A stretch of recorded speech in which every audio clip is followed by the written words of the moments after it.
দেখুন, নিত্যদিন কার ঠিক কি কি ঘটনা বা কোন কোন লক্ষণ দেখে বুঝবেন আপনি যে তার কোন গ্রহ সংক্রান্ত সে বিরূপ ফল সে পাচ্ছে। দেখুন, রবি যদি হচ্ছে তাহলে পিতার সঙ্গে বিরোধ হতে পারে, বসের সঙ্গে মতান্তর হতে পারে, সরকারি কোনো বিবাদ হতে পারে।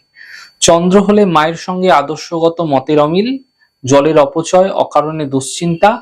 মঙ্গল হলে ভাইয়ের সঙ্গে বিরোধ, অত্যাধিক রাগজেদ, ঘন ঘন চোটাঘাত, এগুলি দেখা যেতে পারে। বুধ হলে অকারণে তর্ক বিবাদ, অশ্লীল বাক্য প্রয়োগ, বাচাল ভাব। বৃহস্পতি হলে ধর্ম এবং গুরু সম্বন্ধীয় বিদ্বেষ, ভক্তি ও জ্ঞানের অভাব এবং অহংকার।